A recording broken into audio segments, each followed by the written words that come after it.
တော့ကျွန်တော်ချက်ထားတဲ့ကဖောင်လေးပါဘယ်လိုချက်လဲဆိုတာ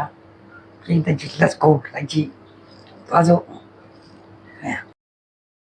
ကျွန်တော်ကုဆိုကဖောင်ချက်ဟင်းကဖောင်မူဆက်စချက်နေပါပြီစီပူလောင်ထဲတယ်ပြီးငရုတ်သီးထဲတယ်ငရုတ်သီးထဲပြီးတော့ဝက်သားလေးတွေ9ယောက်စာကျွန်တော်ထည့်ပါမယ်ခမရ9ယောက်စာထည့်နေပါပြီကျွန်တော်ဝက်သားလေး9ယောက်စာကိုထည့်ပူပန်နဲ့လှည့်တယ်နောက်ပြီးပဲငပြားကြီးအနောက်ထည့်မယ်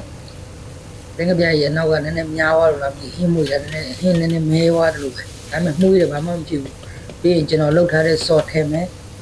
ဆော့ခဏနေထည့်တော့မယ်ဒါတော့ကျွန်တော်လှုပ်ထားတဲ့ဆော့ yes ဆော့အကုန်လုံးပါဝင်ပစ္စည်းပါထားပြီးပြီเนาะအဲ့ထဲမှာပစ္စည်းစုံပါထားပြီးနောက်ကြအဲ့ပစ္စည်းတွေပါဝင်နေရရိုက်ပြမယ်ဆော့ဆန်လီကိုရိုက်ပြမယ်ဒါကပြီးပြီဟုတ်လို့ကပောင်ရွက်ထည့်တယ်ဒီချက်လို့ပြီးပြီငွေရဲ့ကပောင်ရွက်တာပြီးသွားပြီတာပြီးတော့အမအယောင်လေးကတော့လှတယ်ကျွန်တော်တို့သိမစားချင်ချဲဟင်းသိမကြိုက်ဘူးပေါ့စားတော့စားတတ်တယ်ဒါပေမဲ့